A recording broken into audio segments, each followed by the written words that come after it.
શાળાઓમાં ઘણીવાર અમુક વિષયો એવા હોય છે જેના પર ખુલીને વાત નથી થતી. ખાસ કરીને વિદ્યાર્થીનીઓના સ્વાસ્થ્ય સંબંધિત. આજે આપણે એવી જ એક સરસ પહેલ વિશે વાત કરવાના છીએ.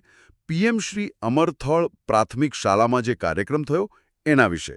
હા, માસિક સ્વચ્છતા અને આરોગ્ય જાગૃતિ પર હતો, બરાબર ને? બિલકુલ. અને આપણી આજની ચર્ચાનો મુખ્ય હેતુ એ સમજવાનો છે કે શાળાએ સંવેદનશીલ કહી શકાય એવા વિષય પર ગેરમાન્યતાઓ કેવી રીતે દૂર કરવાનો પ્રયાસ કર્યો. અને કેવી રીતે વિદ્યાર્થીનીઓને જરૂરી આત્મવિશ્વાસ આપ્યો. હા, તો 1 ઓગસ્ટ 2025ના રોજ આ કાર્યક્રમ થયો. એની વિગતો જોઈએ તો એ દિવસે શ્રીમતી રિંકાબેન ચૌધરી અને શ્રીમતી ગલીબેન ચૌધરી આ બે વક્તાઓએ વિદ્યાર્થીનીઓ સાથે વાતચીત કરી. મુખ્ય વિષય હતો, જેમ આપણે કહ્યું, માસિક ધર્મ અને એ દરમિયાન સ્વચ્છતા કેવી રીતે જાળવવી. અને આવા કાર્યક્રમો શાળા કક્ષાએ કેટલા જરૂરી છે.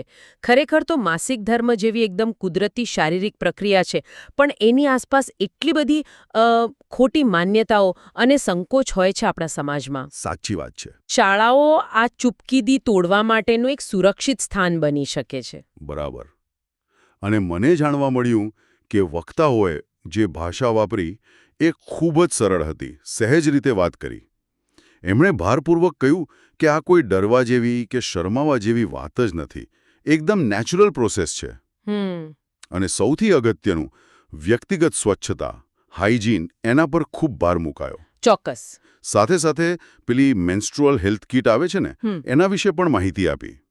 સેનિટરી પેડ્સ ને બીજી વસ્તુઓ હોય એમાં એનો ઉપયોગ કેમ કરવો એ સમજાવ્યું. હા, અને અહીં જે ખરેખર રસપ્રદ વાત છે ને, તે એ કે ખાલી માહિતી નહોતી. એમણે શાળામાં જે સેનિટરી નેપકિન વેન્ડિંગ મશીન લગાવેલું છે એનો ઉપયોગ કેમ કરવો એનું પ્રેક્ટિકલ ડેમોન્સ્ટ્રેશન આપ્યું. ઓહ, એટલે પ્રેક્ટિકલી બતાવ્યું. હા, અને આ નાની વાત લાગે પણ એની અસર બહુ મોટી હોય છે.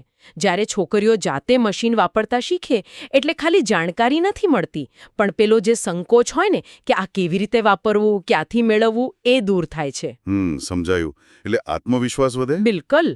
તો તમે એમ કહો છો કે પેલું ફક્ત ક્લાસરૂમમાં ભણાવવા કરતાં આ પ્રાયોગિક રીત વધુ અસરકારક રહી. ચોક્કસપણે.